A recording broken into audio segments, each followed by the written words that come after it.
نحمده ونصلي على رسوله الكريم اما بعد فاعوذ بالله من الشيطان الرجيم بسم الله الرحمن الرحيم رب اشرح لي صدري ويسر لي امري واحلل عقدة من لساني يفقهوا قولي.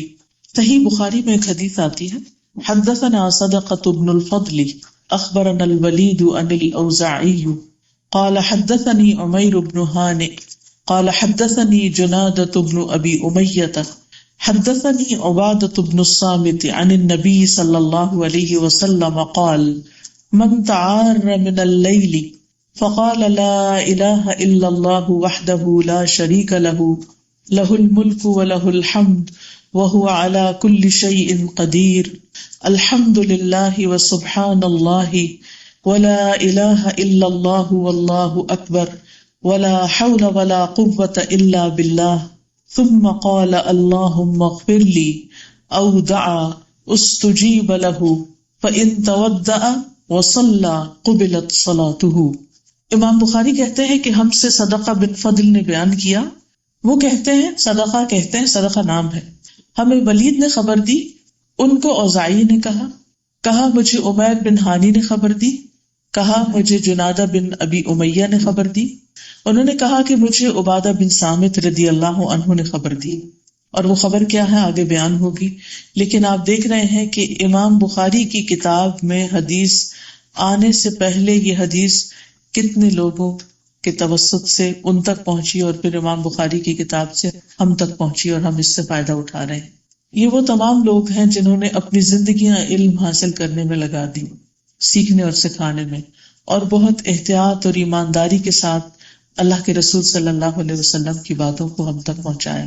ہم سب ان کے بہت ممنون اور مشکور ہیں اور ان کے لیے دعا کرتے ہیں کہ اللہ تعالیٰ ان کی اس کوشش کو ان کے حق میں صدقہ جاریہ بنائے، اور ہمیں بھی ایسے کاموں کی توفیق دے کہ ہم دنیا سے چلے بھی جائیں، مر بھی جائیں، تو ہمارے بعد بھی وہ علم جو ہم لوگوں تک پہنچائیں وہ آگے قیامت تک پھیلتا ہی چلا جائے، پہنچتا ہی چلا جائے.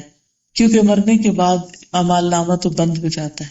3 چیزیں بعد میں بھی فائدہ دیتی ہیں: نیک اولاد جو دعا کرے، اور صدقہ جاریہ یعنی ایسی جگہوں پر مال خرچ کرنا کہ جس سے بعد میں لوگ فائدہ اٹھائیں اور ثواب آپ کو پہنچتا رہے، اور تیسرے علم ينتفع به، ایسا علم جس سے لوگ فائدہ اٹھائیں، فائدہ مند علم، نفع مند علم.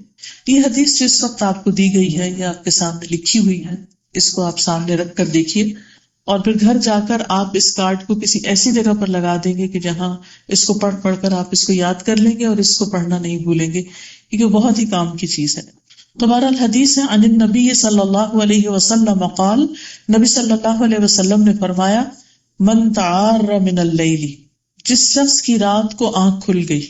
اور ہم میں سے ہر شخص کے ساتھ یہ ایکسپیرینس ہوتا ہے کہ ہم ایک سائڈ پر سوتے ہیں، اور جب ہماری نیند کا ایک سائیکل پورا ہوتا ہے اور ہمارے وہ سائڈ ذرا تھک جاتی ہے تو خود بخود ہم دوسری طرف رخ پلٹتے ہیں. اور کچھ لوگ تو نیند میں ہی اپنی سائڈ بدل لیتے ہیں، لیکن کچھ لوگوں کی آنکھ کھل جاتی ہے اس وقت. اور خاص طور پر اگر عمر زیادہ ہو تو پھر تو رات کو ایک بار نہیں کئی بار آنکھ کھلتی ہے. تو جہاں اس میں تکلیف ہے، مشقت ہے، وہاں اس میں فائدے بھی بہت ہیں. بہرحال جب رات کو آنکھ کھلے اور وہ جاگ جائے، فقال، پھر کہے، لا الہ الا اللہ وحدہ لا شریک لہ لہ الملک ولہ الحمد وہو علی کل شیء قدیر الحمد للہ وسبحان اللہ ولا الہ الا اللہ واللہ اکبر ولا حول ولا قوة الا باللہ. یعنی یہ دعا پڑھ لے. ثم قال، اس دعا کے پڑھنے کے بعد کہے، اللہم اغفر لی، او دعا، یا کوئی اور دعا مانگے جو اس کے دل میں ہے، استجیب لہ، تو دعا قبول کر لی جاتی ہے اس کے. یعنی اس وقت اللہ سبحانہ وتعالیٰ کی یہ تعریف بیان کر کے انسان بخشش کی دعا کرتا ہے یا پھر کچھ بھی اور مانگتا ہے تو اس کی دعا قبول ہو جاتی ہے. فَإِن تَوَضَّأَ، پھر اگر وہ وضو کر لے، وصلى، اور نماز پڑھ لے، قبلت صلاتہ، تو اس کی نماز قبول کر لی جاتی ہے. ہم میں سے ہر شخص دعاؤں کا محتاج ہے. ہم دوسروں کی بھی منتیں کرتے رہتے ہیں، آپ ہمارے لیے دعا کریں. ہر شخص زندگی میں کسی نہ کسی مشکل کا شکار ہوتا ہے. کبھی وہ مشکلات ہمارے اندر کی ہوتی ہیں، ذہنی پریشانی ہوتی ہے، دل کی بے چینی ہوتی، غم، ہم، فکر و فاقہ ہوتا ہے، یا پھر کوئی جسمانی بیماری ہوتی. کبھی اولاد کی طرف سے کوئی پریشانی ہوتی ہے، کبھی رزق کی طرف سے، کبھی کسی اور چیز کی انسان کو پریشانی رہتی. ایسے میں انسان یہ چاہتا ہے کہ کوئی ہو جو اس کی مدد کرے، کوئی ہو جو اس کے کام آئے. کون کام آ سکتا ہے سوائے اللہ کے؟ وہی ہے جس کے قبضہ قدرت میں پوری کائنات کی بادشاہت ہے. تبارک الذی بیدہ الملک وہو علی کل شیء قدیر. بہت بابرکت ہے وہ جس کے ہاتھ میں تمام کائنات کی بادشاہت ہے اور وہ ہر چیز پر قادر ہے، وہ سب کچھ کر سکتا ہے. تو انسان جب اس کے سامنے ہاتھ پھیلاتا ہے یا اس سے فریاد کرتا ہے یا اس سے دعا مانگتا ہے تو وہ دعا قبول کر لیتا ہے. اور خاص طور پر آدھی رات کو اگر آنکھ کھل رہی ہے اور آپ اللہ کا ذکر کرتے ہیں اور دعا مانگتے ہیں تو یہ ایک بہت ہی سنہرا موقع ہوتا ہے. اس وقت کو ضائع نہیں کرنا چاہیے. اور بعض لوگوں کے ساتھ تو یہ مشکل ہوتی ہے کہ وہ جب ان کی آنکھ کھل جائے تو دوبارہ آنکھ لگتی نہیں، کافی دیر تک سو نہیں پاتے، پریشانیاں غم اور ہم ان کو گھیرے رکھتے ہیں. لیکن اس وقت ان کو یہ سمجھ نہیں آتا کہ اب ہم کریں کیا پڑھیں. نبی صلی اللہ علیہ وسلم نے ہمیں زندگی کے ہر موقع کے بارے میں بہترین رہنمائی دی. اب آپ دیکھیے کہ یہ رات کو آنکھ کا کھلنا اور رات کو انسان کا اندھیرے میں بے چین ہونا، یہ ایک قدرتی سی بات ہے اور ہر ایک کو کم و بیش کسی نہ کسی طرح اس کا ایکسپیرینس کرنا پڑتا ہے. سوچئے اللہ کے رسول صلی اللہ علیہ وسلم نے ہمیں اس وقت بھی تنہا نہیں چھوڑا اور اس وقت بھی بغیر تعلیم اور بغیر رہنمائی کے نہیں چھوڑا کہ ہم پریشان رہیں اور حیران رہیں اور فکر مند رہیں کہ اب ہم کریں کیا، ہمیں نیند نہیں آ رہی، اب کدھر جائیں، کیا ہو. نہیں، اس وقت بھی بتا دیا گیا کہ اب آپ یہ کریں. لیکن افسوس یہ کہ یہ سارے خزانے کتابوں میں موجود ہیں. یہ ایسا ہی ہے جیسے ہمارے گھر میں بڑے بڑے باکسز ہوں اور اس میں ہیرے جواہرات بھرے ہوئے ہوں اور ہم نے ان کو لاک کر کے بند کر کے بس سجا کے رکھا ہوا ہو.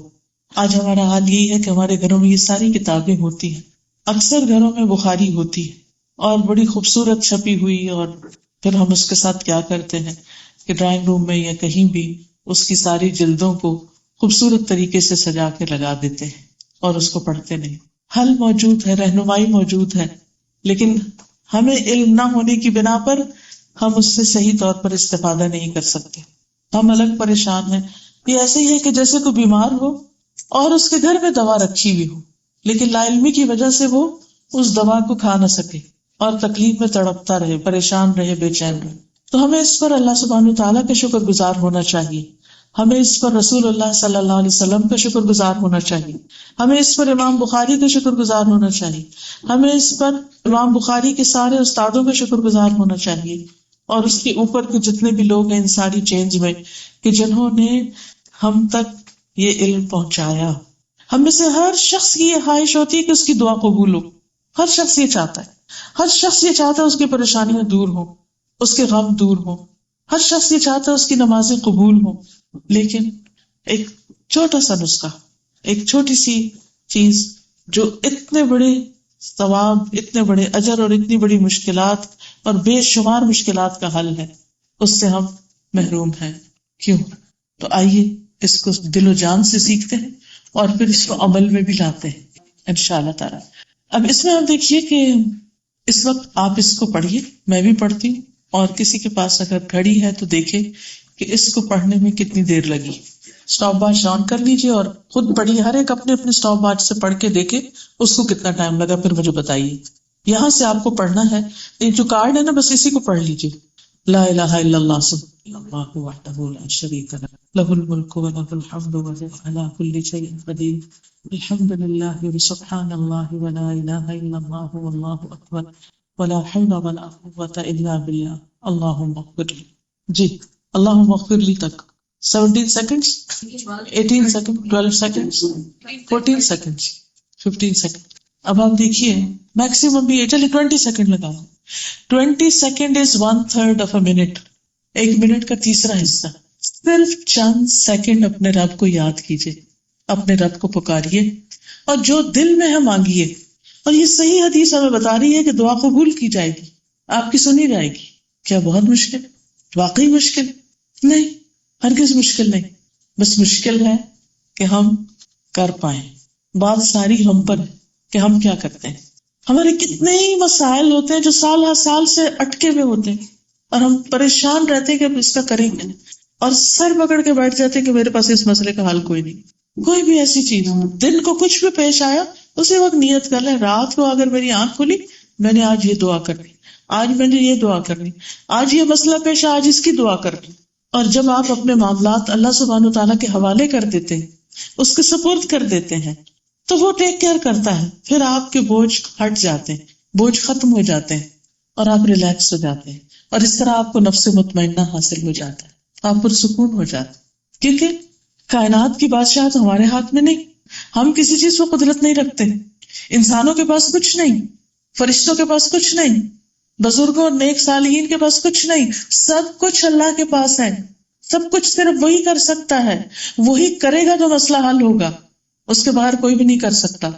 تو بیسیکلی یہ کلمہ توحید ہے, لا الہ الا اللہ وحدہ لا شریک لہ لہ الملک ولہ الحمد وہو علی کل شیء قدیر الحمد للہ وسبحان اللہ ولا الہ الا اللہ واللہ اکبر ولا حول ولا قوۃ الا باللہ اللہم اغفر لی.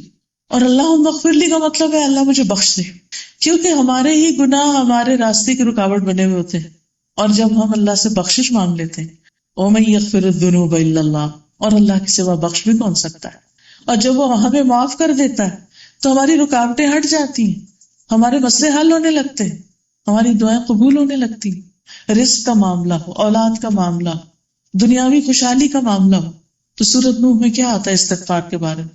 فَقُلْتُ اسْتَغْفِرُوا رَبَّكُمْ إِنَّهُ كَانَ غَفَّارًا يُرْسِلِ السَّمَاءَ عَلَيْكُمْ مِدْرَارًا وَيُمْدِدْكُمْ بِأَمْوَالٍ وَبَنِينَ وَيَجْعَلْ لَكُمْ جَنَّاتٍ وَيَجْعَلْ لَكُمْ أَنْهَارًا مَا لَكُمْ لَا تَرْجُونَ لِلَّهِ وَقَارًا.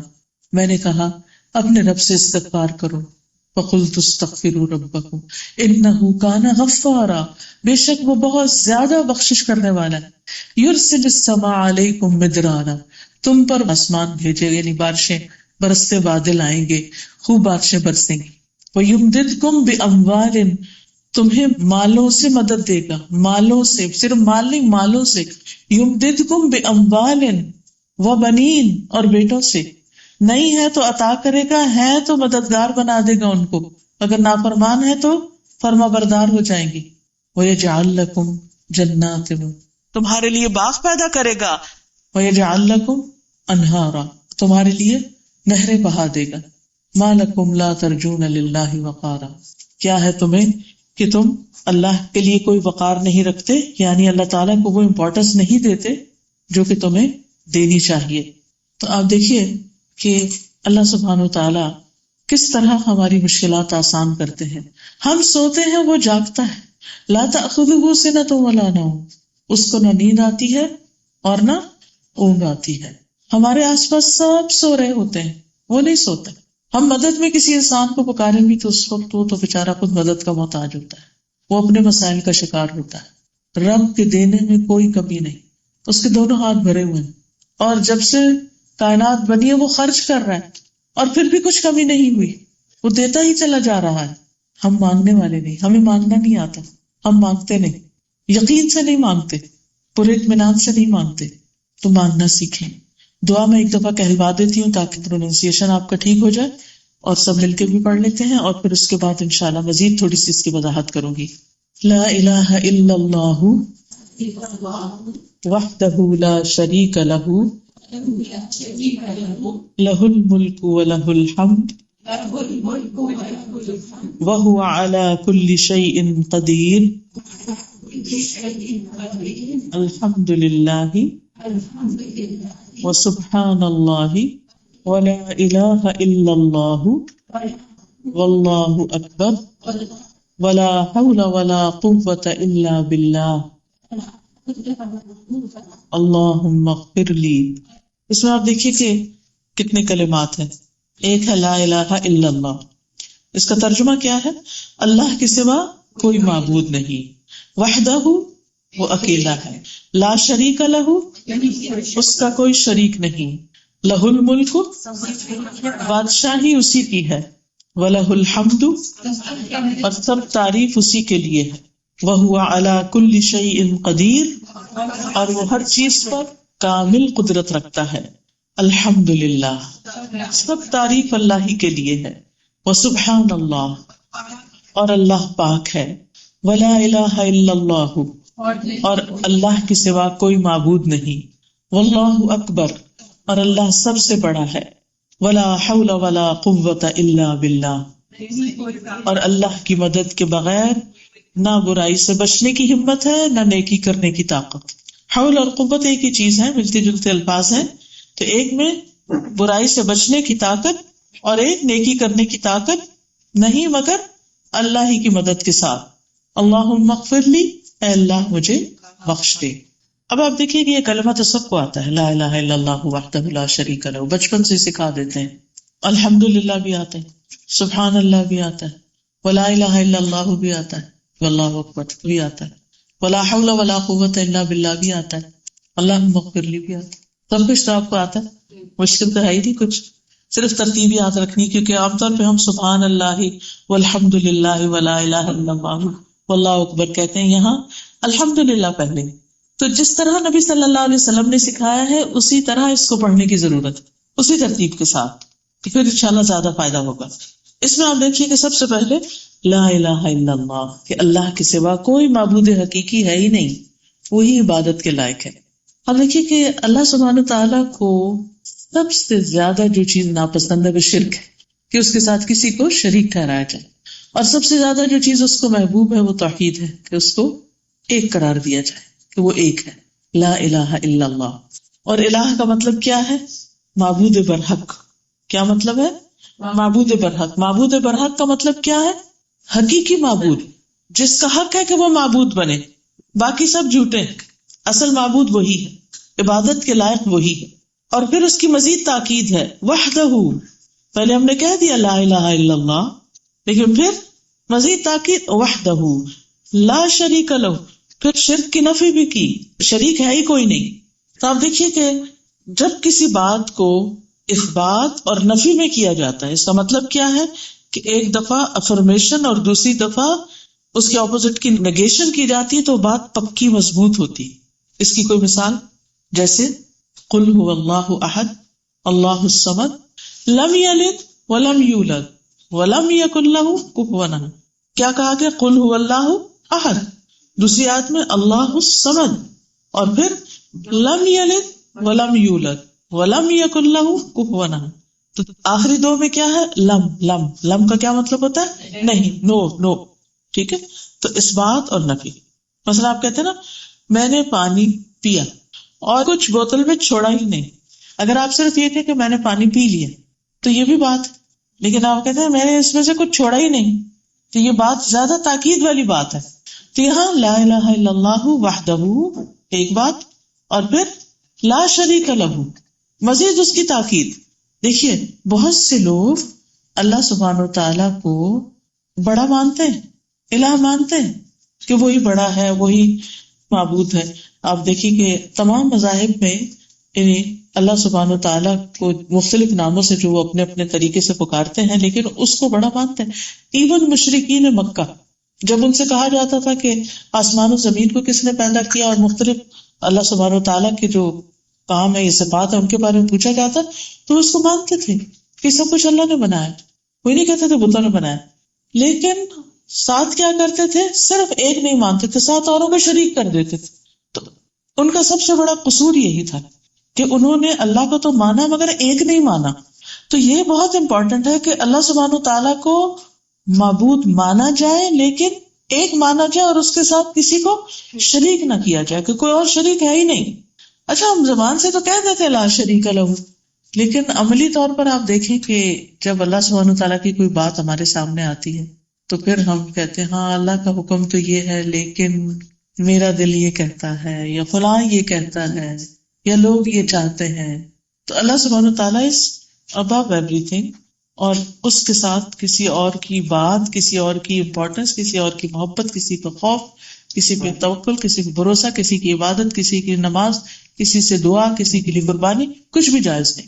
سب کچھ صرف اور صرف اسی ایک کے لیے، لا شریک لہ، اسے کسی مددگار کی ضرورت نہیں. یعنی وہی ہمارا معبود ہے، ہم صرف اس کی عبادت کرتے ہیں. ایاک نعبد و ایاک نستعین، صرف تیری ہم عبادت کریں، صرف تجھ سے ہم مدد چاہتے ہیں. ٹھیک ہے. لہ الملک و لہ الحمد، اسی کی ہے بادشاہت اور اسی کی ہے تعریف. یعنی سب بادشاہوں کا بادشاہ وہ ہے، پوری کائنات کی بادشاہت اس کے ہاتھ میں ہے، اور وہی ہے جس کی ہر حال میں تعریف ہونی چاہیے. اچھا، جب ہمیں کوئی نعمت ملتی ہے اس وقت ہم پھر بھی تعریف کر لیتے ہیں، الحمدللہ کہتے ہیں، لیکن جب کوئی تکلیف پہنچتی ہے تو اس وقت ہم کیا کہتے ہیں؟ اس وقت ہم الحمدللہ کہنا بھول جاتے ہیں. ایک ہوتا ہے عام لوگوں کا شکر، الحمدللہ کلمہ شکر بھی ہے نا. ایک عام لوگوں کا شکر ہوتا ہے جو نعمت ملنے پہ بس کرتے ہیں، اور ایک خاص لوگوں کا شکر ہوتا ہے کہ جو تکلیف آنے پر بھی شکر ادا کرتے ہیں.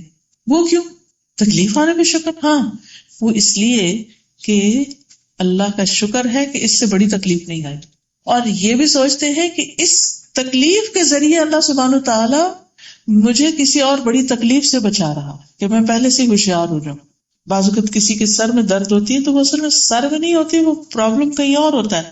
آپ گولی کھاتے ہیں آرام نہیں آتا، آپ چائے پیتے ہیں آرام نہیں آتا، آپ کو ٹوٹکے کرتے ہیں آرام نہیں آتا، تو پھر آپ کو کہاں جانا پڑتا ہے؟ ڈاکٹر کے پاس. تو ڈاکٹر ایسا تو نہیں کرتا کہ آپ کو بس سنے کہ ہاں سر درد ہے تو ٹائلینول لکھ کے دے دے، اچھا جاؤ یہ کھا لو. نہیں، آپ کہتے ہیں یہ سب کچھ میں کر چکی ہوں، میرے سر میں درد ہے. پھر وہ آپ کو ٹیسٹ کرانے کے لیے بھیجتا ہے، اور جب ٹیسٹ ہوتے ہیں تو پتا چلتا ہے کہ مسئلہ تو کچھ اور گڑبڑ تھا. اب بتائیے اگر یہ سر درد نہ ہوتا تو وہ بڑے مسئلے کا تو نہ پتا چلتا کہ وہ بڑی بیماری اندر چھپی ہوئی تھی، وہ تو اس درد کے ذریعے ہی سامنے آئی. تو بہت سی چیزیں جو ہمیں زندگی میں بہت تکلیف دہ لگتی ہیں، ناپسند ہوتی ہیں، نفس کے خلاف ہوتی ہیں، سخت ناگوار ہوتی ہیں، لیکن اللہ سبحانہ وتعالیٰ ان کے ذریعے ہمیں کسی بڑی مشکل سے بچانا چاہتے ہیں، ان کے ذریعے ہمیں کچھ سکھانا چاہتے ہیں، ان کے ذریعے ہمیں اپنا قرب عطا کرنا چاہتے ہیں. عام حالات میں ہم کیسی دعائیں مانگتے ہیں اور تکلیف کے وقت کیسے مانگتے ہیں؟ عام حالات میں کتنا اللہ کو یاد کرتے ہیں جب خوشحالی، اور تکلیف کے وقت کتنا یاد کرتے ہیں. اور پھر بہت سی چیزیں نکھر کے کھل کے سامنے آ جاتی ہیں جو عام حالات میں نہیں آتی. نہ صرف یہ کہ لوگ کھل کے سامنے آ جاتے ہیں، ہمارا اپنا آپ بھی ہم پہ کھل جاتا ہے کہ ہم کتنے پانی میں، ہم کتنے صابر ہیں، ہم کتنے شاکر ہیں، ہماری ایمان کا لیول کیا ہے، ہم اللہ کی رضا پہ کتنے راضی ہیں، ہم اس کی تقدیر پہ کتنے راضی ہیں. ہم ویسے تو کہتے ہیں نا تقدیر کو بھی مانتے ہیں، ایمان کا حصہ ہے، ایک پلر ہے ایمان کا، لیکن وہ تقدیر جب ہم پہ نافذ ہوتی ہے تو پھر ہمارا حال کیا ہوتا ہے. کتنی چیزیں ہوتی ہیں نا زندگی میں، کچھ ایسے فیصلے ہوتے ہیں، کچھ ایسی سچویشن ہوتی ہیں بڑی ہی ناگوار ہوتی ہیں، لیکن پھر ہم سوچ کے صبر کر لیتے ہیں. اسی تقدیر میں لکھا تھا. کوئی شخص حادثے میں چلا جاتا ہے، مال کا نقصان ہو جاتا ہے، کچھ بھی ہوتا ہے، کیا چیز مومن کو صبر دیتی ہے کہ یہ تقدیر میں تھا، اللہ کا فیصلہ ہے. اور اللہ کا کوئی فیصلہ غلط نہیں ہے، اللہ کا کوئی فیصلہ ظلم پر مبنی نہیں ہے. اللہ سبحانہ وتعالیٰ کا ہر فیصلہ ہمارے حق میں خیر ہی کا فیصلہ. ہم اپنے لیے عافیت مانگتے رہیں، لیکن جب کوئی چیز ہمیں ناگوار ہو تو اس پر صبر اور شکر بھی کریں. وَلَهُ الْحَمْدُ. اب آپ دیکھیں آپ کا دل دکھی ہے، رات کو آپ سوئے ہوئے ہیں، آپ کی نیند کھل گئی اور آپ کو نیند نہیں آ رہی، اور آپ کہتے ہیں لَهُ الْمُلْكُ وَلَهُ الْحَمْدُ. ساری بادشاہت تو اسی کی ہے اور ساری تعریف بھی اسی کے لیے ہے. اور اس حال میں بھی آپ اللہ کی تعریف کر رہے ہیں، تکلیف میں بھی، بے چینی اور پریشانی میں بھی. کیا وہ سن نہیں رہا؟ وہ سن رہا ہے، وہ دیکھ رہا ہے. کیا ایسے بندے سے اللہ راضی نہیں ہوگا کہ جو تکلیف میں بھی اللہ کی تعریف کرتا ہے اور اللہ کا شکر ادا کرتا ہے؟ تو آپ دیکھیے کہ پورے شعور سے پھر رات کو پڑھیے لہ الملک ولہ الحمد وہو علی کل شیء قدیر. اور وہ ہر چیز پر قادر ہے، یعنی اسے کوئی چیز عاجز کر ہی نہیں سکتی. کوئی اس کا ہاتھ نہیں پکڑ سکتا کہ آپ فلاں کو اتنا نہیں دیں گے. دنیا میں تو ایسا ہوتا ہے نا کہ ایک شخص کو ڈیسائیڈ کرتا ہے کسی کے ساتھ کوئی خیر کرنے کا، اگر وہ شیئر کر لے کسی سے، مشورہ ہی کر لے تو اسے روک دیتا، نہ یہ نہ کرنا. اللہ کو تو کوئی نہیں روک سکتا، خوب قدرت رکھتا ہے، پورا پورا کنٹرول، اور کوئی چیز اس کی قدرت سے باہر نہیں. یہ کوئی کہے کہ بھائی یہ تو نعوذ باللہ اللہ کے بس کی بات نہیں، اس کے لیے کچھ بھی مشکل نہیں، کچھ بھی مشکل نہیں. اس کے بعد ہم الحمدللہ پھر کہتے ہیں یہ سب تعریف اللہ کے لیے، وسبحان اللہ، اور اللہ پاک ہے. اب اس میں بھی آپ دیکھیے الحمدللہ کیا ہے کہ یہاں ہم اس بات کر رہے ہیں کہ تعریف اللہ کے لیے، یعنی سارے اچھے اچھے نام، اچھی اچھی صفات سب اللہ کے لیے. اور سبحان اللہ، اللہ تعالیٰ ہر طرح کی ناقص صفات سے پاک ہے، کہیں کوئی کمی نہیں، کوئی ڈیفیکٹ نہیں اس کی کسی صفت میں، اس کے کسی کام میں، اس کے کسی فعل میں، اس کی ذات میں، اور باقی ساری مخلوق کمی سے بھری ہوئی ہے، کمی سے پاک ہو ہی نہیں سکتی. کتنا بھی کوئی بڑا ہو، نیک ہو، طاقتور ہو، ہر ایک کمزور ہے، لیکن اللہ کے یہاں کوئی کمزوری نہیں. سب سے بڑی بات ہے کہ آیت الکرسی میں جیسے لا تأخذہ سنۃ ولا نوم، نہ اسے نیند آتی ہے نہ اونگ آتی ہے. کس کے پاس ہو سکتا ہے اتنا بڑا کنٹرول کہ جو نیند اور اونگ سے پاک ہے؟ تو یہ بھی دراصل اللہ تعالیٰ کی تعریف ہے. یعنی ایک تعریف ہم یوں کرتے ہیں الحمدللہ کہہ کے، اور ایک تعریف ہم یوں کرتے ہیں سبحان اللہ کہہ کے، کہ اللہ تعالیٰ ہر عیب سے، ہر نقص سے پاک ہے، اس میں کوئی نقص نہیں. ہمیں کتنی قوت دیتی ہے نا یہ بات کہ جس رب سے ہم وابستہ ہیں، جس رب کے آگے ہم ہاتھ پھیلائے ہوئے، جس رب کے آگے ہم سجدہ کر رہے ہیں، وہ ہر نقص سے پاک ہے. پھر لا الہ الا اللہ واللہ اکبر. لا الہ الا اللہ کیا ہے؟ کلمہ توحید ہے، کلمہ اخلاص ہے. اور ولا حول ولا قوت الا باللہ، نہیں کوئی طاقت اور قوت مگر اللہ کے ساتھ. یعنی انسان قوت اور طاقت سے بری ہے، انسان کے پاس کوئی طاقت نہیں. کتنا بھی کوئی طاقتور ہو، وہ اللہ کے آگے کچھ بھی طاقتور نہیں. دنیا میں لوگوں کو اپنی طاقت پر بڑا زوم ہوتا ہے اور بڑا فخر ہوتا ہے، غرور ہوتا ہے. کسی کو مال کی طاقت کا غرور ہے تو کسی کو کسی اور چیز کے اوپر غرور ہے. لیکن یہ سب کچھ فانی ہے، کامل ہے ہی نہیں، باقی ہے ہی نہیں. لیکن ہمارے پاس جو بھی طاقت اور قوت ہے، جتنی بھی ہے، بولنے کی ہے، دیکھنے کی ہے، سننے کی ہے، کرنے کی ہے، بھاگنے کی ہے، دوڑنے کی، یہ ساری کی ساری صرف اللہ کی توفیق سے ہے. جس دن وہ یہ توفیق چھین لے، ہم ایک لفظ بھی نہیں بول سکتے، ہم سامنے پڑی چیز بھی نہیں دیکھ سکتے، ہم امپورٹنٹ سے امپورٹنٹ ضروری بات بھی نہیں سن سکتے. اور حق اور ہدایت کی بات اور قرآن کی سمجھ کی بات، وہ تو ویسے نہیں آ سکتی جب تک اللہ توفیق نہ دے، جب تک وہ دل نہ کھولے، جب تک وہ پردے نہ ہٹائے. تو ہم جو کچھ کر رہے ہیں، چاہے ہم نماز پڑھیں، چاہے ہم یہ قرآن پڑھ رہے ہیں یا پڑھا رہے ہیں، یا آج یہاں مل کے بیٹھے ہیں، یا یہاں پہنچے ہیں اور یہ باتیں کر رہے ہیں، یہ صرف اور صرف اللہ کی توفیق سے ہوا ہے. ہمارے اندر کوئی طاقت نہیں، ہمارے پاس کچھ نہیں تھا کہ ہم یہاں آ بیٹھتے. یہ سارے مواقع، یہ ساری اپرچونٹیز صرف اسی کی دی ہوئی ہیں. تو ہمارا کسی بھی چیز پہ جو کنٹرول ہے، کہیں تک بھی ہماری ریچ اور پہنچ ہے، ہم جو کچھ بھی کر رہے ہیں، یہ صرف اللہ ہی کی قدرت اور اللہ ہی کی طاقت سے ہمیں ملا ہے. ہمارا اپنا پرسنل ذاتی کچھ بھی نہیں ہے. اور پھر یہ سب کچھ پھر اس کے ارادے اور مشیت پر ہے. وہ جس کو جتنی چاہے توفیق دے دے، جتنی چاہے ہمت دے دے، اور جس کو نہیں چاہتا نہ دے. آپ دیکھیے کہ اگر آپ کو رات کو اٹھ کر اللہ کے حضور کھڑے ہونے کی توفیق ہے، یقین مانیے صرف اللہ ہی کی مدد سے ہے. اور کتنے ہی لوگ تمنا کرتے رہ جاتے ہیں کہ اللہ ہم اٹھ سکیں، اور آپ دیکھیں راتیں کتنی لمبی ہو گئی، 12 گھنٹے کی تو رات ہو گئی.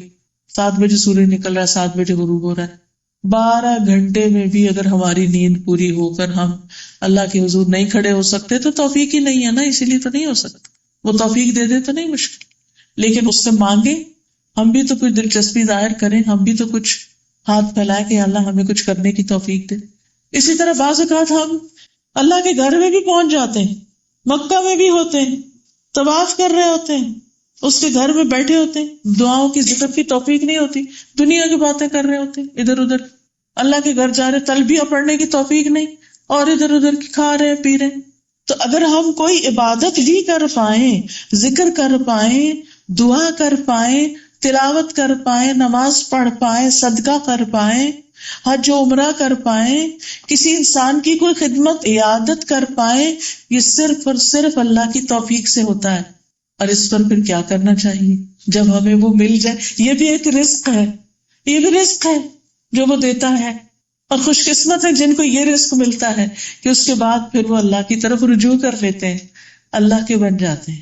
وہ اپنے روزمرہ کے سارے کاموں میں سے وقت نکال لیتے ہیں اللہ کی عبادت کے لیے، اللہ کے دین کی خدمت کے لیے.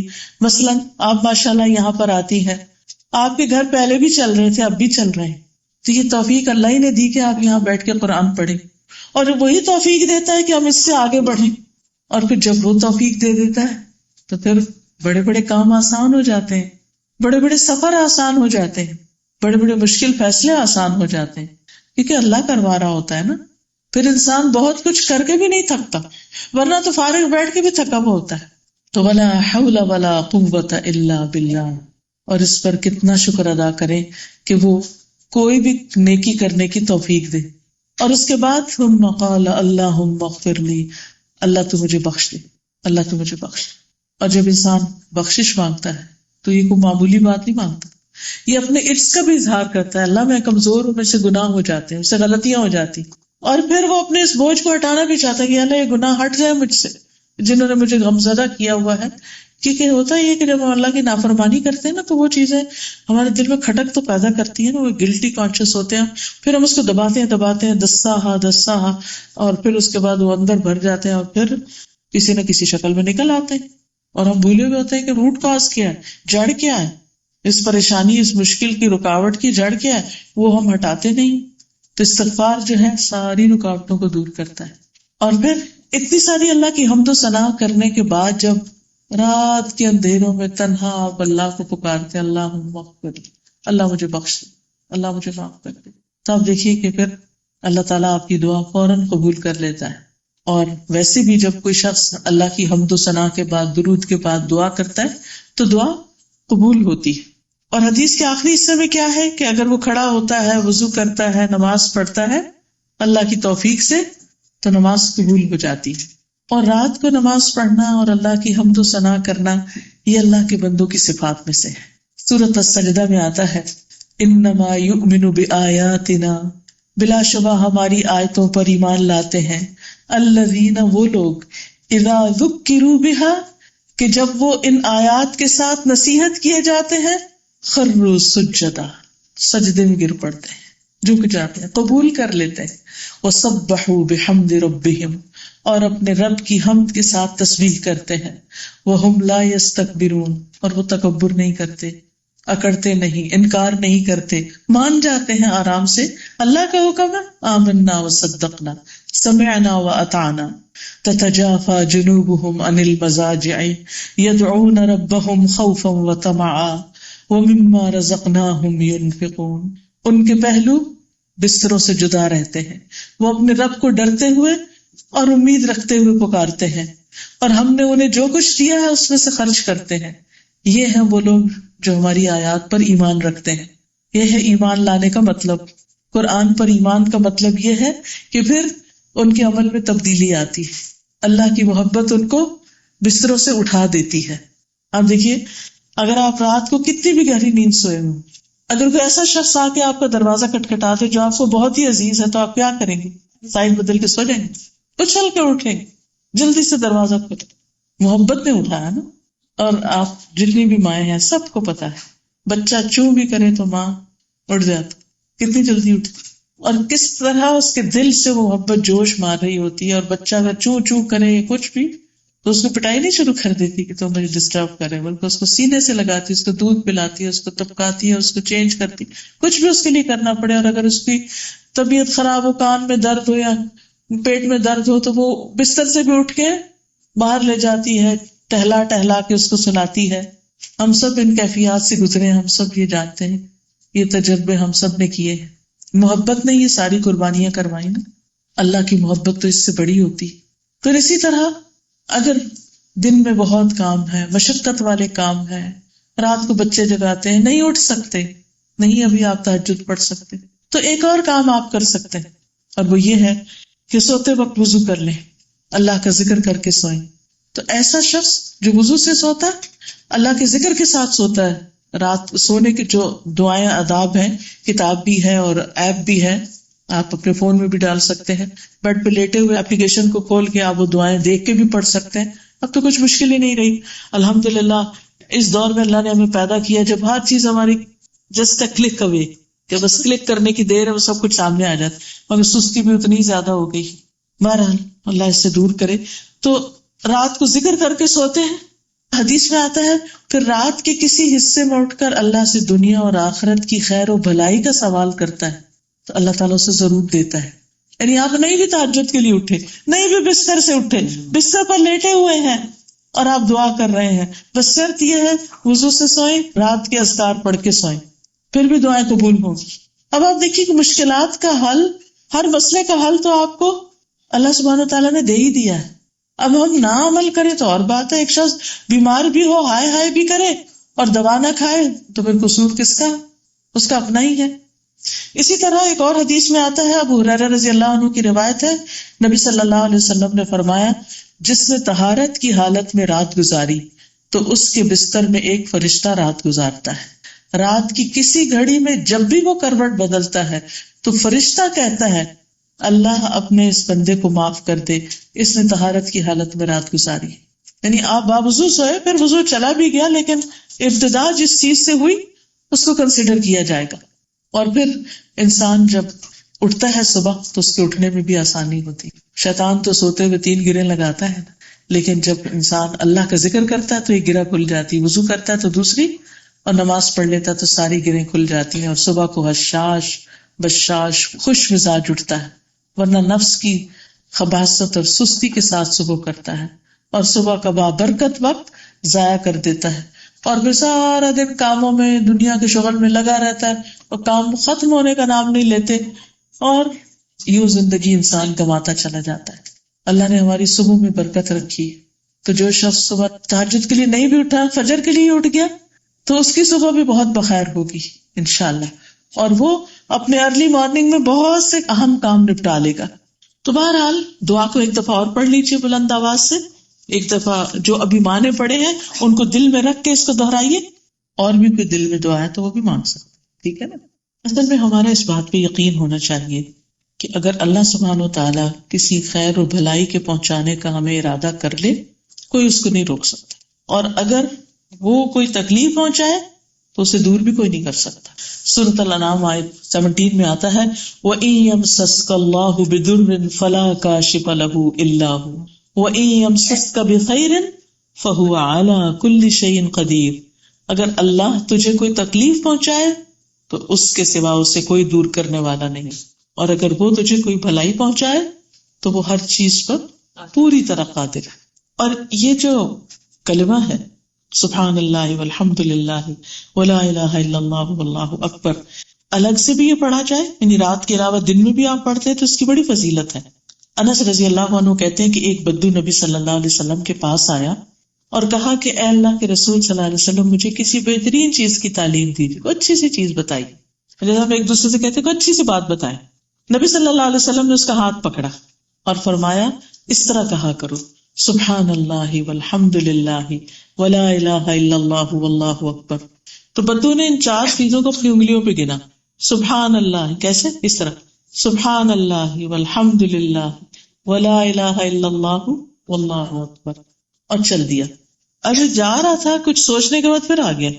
نبی صلی اللہ علیہ وسلم مسکرا دیے اور فرمایا، خستہ حال بدو کچھ سوچنے لگ گیا، کچھ سوچ میں پڑ گیا۔ اس نے کہا، ہے اللہ کے رسول، سبحان اللہ والحمد للہ ولا الہ الا اللہ واللہ اکبر، یہ تو سارے تعریفی کلمات ہیں اللہ تعالیٰ کے لیے، میرے لیے کیا ہے؟ میں تو اپنے لیے کچھ مانگا تھا۔ آپ نے فرمایا، اے اعرابی، جب تم سبحان اللہ کہو گے تو اللہ تعالیٰ کہے گا تم نے سچ کہا، صدقت۔ جب تم الحمد للہ کہو گے تو اللہ تعالیٰ کہے گا تم نے سچ کہا۔ جب تم لا الہ الا اللہ کہو گے تو اللہ تعالیٰ کہے گا تم نے سچ کہا۔ جب تم اللہ اکبر کہو گے تو اللہ تعالیٰ کہے گا تم نے سچ کہا، اور جب تم اللہم اغفر لی کہو گے تو اللہ تعالیٰ کہے گا میں نے بخش دیا۔ تو اس سے پتہ یہ چلتا ہے کہ استغفار پڑھنے سے پہلے اللہ کی تعریف کر لی جائے کہ سبحان اللہ والحمد للہ ولا الہ الا اللہ واللہ اللہم اغفر۔ دن کو بھی پڑھ سکتے ہیں آپ، کیونکہ آپ نے بدو کو یہ رات کو پڑھنے کے لیے نہیں کہا تھا، جب بھی پڑھے، رات پڑھے، دن پڑھے۔ پھر فرمایا، جب تم اللہم ارحمنی کہو گے تو اللہ تعالیٰ کہے گا میں نے رحم کر دیا۔ جب تم اللہم ارزقنی کہو گے تو اللہ تعالیٰ کہے گا میں نے رزق دینے کا فیصلہ کر دیا۔ بدو نے یہ 7 چیزیں اپنے ہاتھ پہ گنی اور چل دیا، بس ٹھیک ہے، کام ہو گیا۔ رزق کا مسئلہ بھی حل، رحم بھی ہو گیا، اور بخشش بھی ہو گئی۔ تو آپ یہ بھی کر سکتے ہیں کہ کہیں لکھ کے سبحان اللہ والحمد للہ ولا الہ الا اللہ واللہ اکبر، اللہم اغفر لی، اللہم ارحمنی، اللہم ارزقنی، یہ 3 چیزیں ساتھ ڈال کے یہ دن میں پڑھ سکتے ہیں۔ اور یہ کلمات جو ہے نا، سبحان اللہ والحمد للہ، یہ میزان پر بہت باری ہیں۔ حضرت ابو سلمہ رضی اللہ عنہ جو حضور صلی اللہ علیہ وسلم کے غلام تھے، ان سے روایت ہے کہ رسول اللہ صلی اللہ علیہ وسلم نے فرمایا بخ بخ واہ واہ، اپنے ہاتھ سے 5 کا اشارہ کیا. کیا کیا؟ 5 کا اشارہ کیا اور فرمایا واہ واہ، یہ میزان میں کتنے بھاری ہیں. یہ سکھانے کا طریقہ تھا آپ کا. یعنی آپ دیکھیے ایک ہی ایک انسان ویسے کہے یہ 5 چیزیں پڑھے، اور ایک یہ ہے کہ ہاتھ سے 5 انگلیوں کا اشارہ بھی اور ساتھ کا واہ واہ. یہ کتنی اچھی چیزیں، یہ کتنے اچھے کلمات ہیں، یہ میزان میں کتنے بھاری ہوں گے. سبحان اللہ والحمد للہ ولا الہ الا اللہ واللہ اکبر. اور 5ویں چیز، کسی کا فوت ہونے والا نیک بیٹا کہ اس کا باپ اللہ تعالیٰ سے ثواب کی امید رکھ کر صبر کرے، یعنی اس کا بھی میزان میں بہت بھاری اجر. اچھا ہم یہ پڑھتے ہیں نا کہ اچھا نیک اولاد ہو اور پھر وہ اس کے لیے دعا کری، تو ہم کہتے ہیں کہ اتنا خوش قسمت ہے وہ، تو اس کے لیے دعائیں ہوگی، تو ہمارے لیے کیا ہے، ہمارا تو بیٹا ہی نہیں، یا ہماری اولاد ہی نہیں، یا بیٹا تھا تو فوت ہو گیا. کئی دفعہ ایسے تو جوان بچے فوت ہو جاتے ہیں. تو آپ دیکھیے کہ وہ بھی میزان میں بہت بھاری نیکی ہے کہ انسان اگر کسی چیز سے محروم ہے اور اس پر انسان صبر کرے اور شکوے شکایتیں نہ کرے اور ہر وقت اپنے غم کا رونا نہ روئے، اللہ کا اس پر بھی شکر ادا کرے. پھر یہ گناہوں کو جھاڑنے والے کلمات ہیں. ترمذی کی روایت ہے، انس رضی اللہ عنہ کہتے ہیں کہ رسول اللہ صلی اللہ علیہ وسلم ایک ایسے درخت کے پاس سے گزرے جس کے پتے سوکھ چکے تھے. آپ نے اس پر لاٹھی ماری تو اس کے پتے جھڑنے لگے. آپ نے فرمایا الحمدللہ وسبحان اللہ ولا الہ الا اللہ واللہ اکبر سے اسی طرح گناہ جھڑتے ہیں جس طرح اس درخت کے پتے جھڑتے. یہی باقیات الصالحات بھی ہیں. قرآن مجید میں آتا ہے نا، المال والبنون زینۃ الحیات الدنیا والباقیات الصالحات خیر عند ربک ثوابا وخیر عملا. مال اور بیٹے دنیا کی زندگی کی رونق ہے، مل جائے تو ٹھیک، دنیا میں رونق ہو جاتے، نہیں تو اس سے بہتر بھی ایک اور چیز ہے، وہ ہے جو ہمیشہ باقی رہے گی. مال بھی جانے والا، مال کا لفظی مطلب ہوتا ہے مالا یمیل، اسے کا مطلب ڈلنا، ڈلنے والی چیز ہے، جانے والی چیز ہے، رکنے والی چیز نہیں. اگر آپ روک کے بھی رکھیں ڈیویلیویشن ہو جاتی. تو پھر ابو ہریرہ کہتے ہیں، صحیح ترغیب و ترہیب کی روایت ہے کہ رسول اللہ صلی اللہ علیہ وسلم نے فرمایا اپنا بچاؤ حاصل کر لو. صحابہ نے کہا اللہ کے رسول کیا دشمن آ گیا؟ آپ نے فرمایا نہیں، لیکن تمہارا بچاؤ جہنم سے. سبحان اللہ والحمد للہ ولا الہ الا اللہ واللہ اکبر پڑھو، کیونکہ یہ کلمات قیامت کے دن آگے آ کر پیچھے آ کر تمہارا بچاؤ کریں گے. یہی کلمات باقیات صالحات ہیں، باقیات صالحات.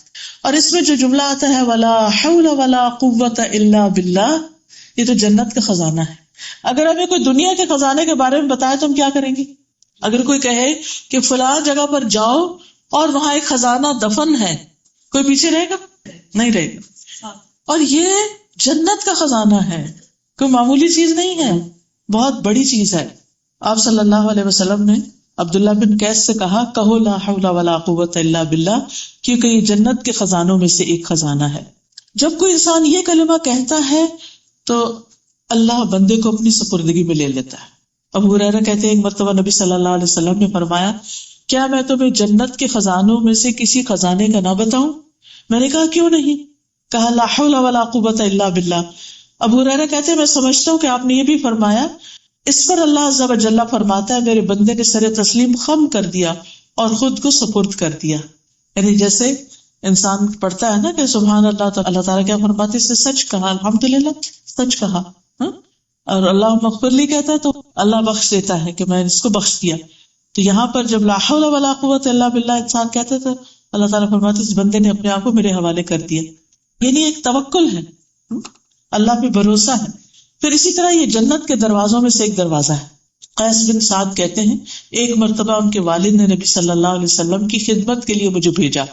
نبی صلی اللہ علیہ وسلم میرے پاس سے گزرے تو اس وقت میں نماز پڑھ چکا تھا.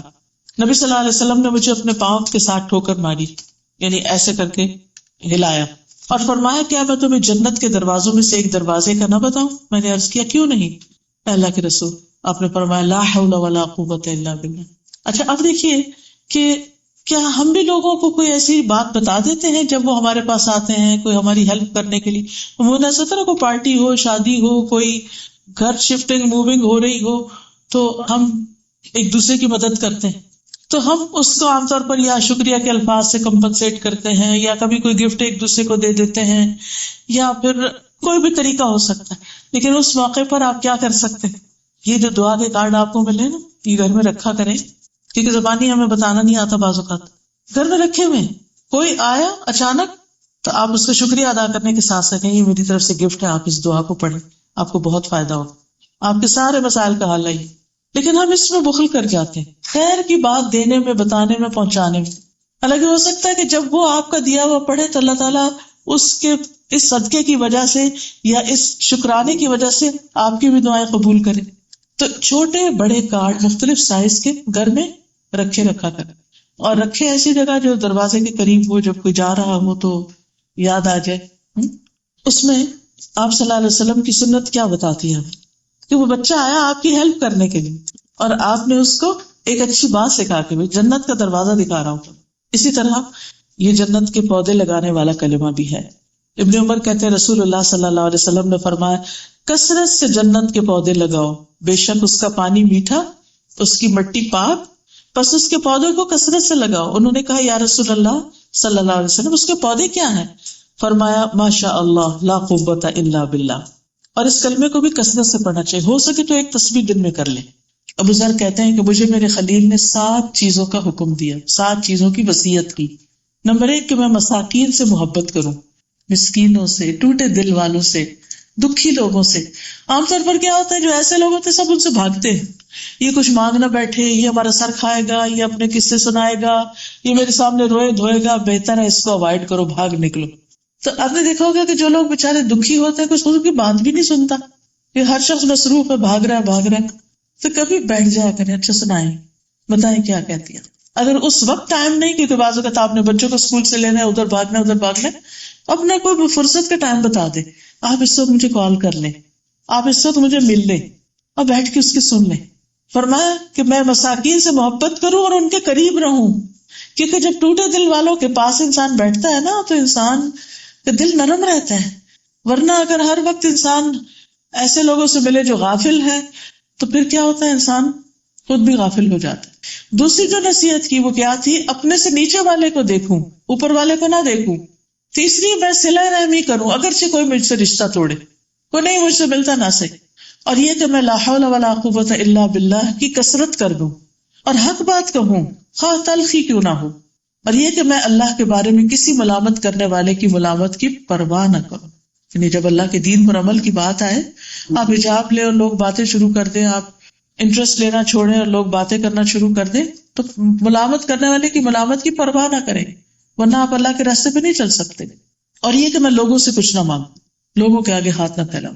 تو بہرحال یہ حدیث ہمیں بہت کچھ سکھاتی ہے، اور اس میں خاص طور پر رات کو اٹھنے کی فضیلت بھی ہے، کیونکہ رات کا اٹھنا جو ہے اللہ کے قرب کا ذریعہ ہے، برائیوں کے کفارے اور گناہوں سے رکاوٹ کا ذریعہ ہے. فرض نماز کے بعد سب سے فضیلت والی نماز ہے. جب لوگ سو رہے ہوں اور تم نماز پڑھ رہے ہو تو نبی صلی اللہ علیہ وسلم نے عبداللہ بن سلام کو کہا تھا نا، افش السلام اطب الکلام وصل الارحام وقم باللیل والناس نیام تدخل الجنت بالسلام. سلام پھیلاؤ، اچھی گفتگو کرو، صلہ رحمی کرو. لوگ جب سو رہے ہو تم نماز پڑھو، سلامتی سے جنت میں داخل ہو جاؤ گے. اور آخری چیز یہ جو کلمہ ہے نا، لا الہ الا اللہ وحدہ لا شریک لہ لہ الملک و لہ الحمد وہو علی کل شیء قدیر، اس کو مختلف جگہ پر اور بھی پڑھنے کی فضیلت ہے. یعنی یہ جو دعا آپ کو ٹوٹل دی گئی ہے، اس میں کئی کلمات کا یہ مجموعہ ہے، یہ بہت سی چیزوں کا پورا ایک گلدستہ ہے. تو اس میں دعا جہاں سے شروع ہو رہی ہے لا الہ الا اللہ وحدہ لا شریک لہ، تو اس کو کثرت سے پڑھنے کی بہت فضیلت ہے. عرفہ کے دن رسول اللہ صلی اللہ علیہ وسلم بکثرت یہ دعا پڑھتے تھے، اور اس میں ان لفظوں کا اضافہ بیدہ الخیر، کہ ہر طرح کی خیر اس کے ہاتھ میں ہے. جو شخص ایک دفعہ اس کو پڑھتا ہے لا الہ الا اللہ وحدہ لا شریک لہ لہ الملک و لہ الحمد وہو علی کل شیء قدیر، تو مسند احمد کی روایت کے مطابق یہ ایک غلام آزاد کرنے کے برابر. ہم میں سے کس کے پاس اتنا مال کہ اتنا صدقہ کرے؟ تو یہ کلمات جو ہیں الکلمۃ الطیبۃ صدقہ، یہ کلمات صدقہ بھی بن جاتے ہیں. 10 بار پڑھنے کا مزید اجر ہے. جو 10 بار پڑھے تو اللہ تعالیٰ اس کے لیے 10 نیکیاں لکھے گا، 10 برائیاں معاف کر دے گا، 10 درجے بلند کر دے گا، اور 10 غلاموں کو آزاد کرنے کے برابر ثواب ہوگا. اگر صبح کے وقت پڑھے شام تک حفاظت ہوگی، اور اس دن اس آدمی کا کوئی عمل اس عمل پہ غالب نہیں آ سکے گا. اگر شام کو پڑھے تو یہی اجر ہے. تو عادت بنا لے فجر کی نماز کے بعد اور مغرب کی نماز کے بعد اس کو پڑھ لیں.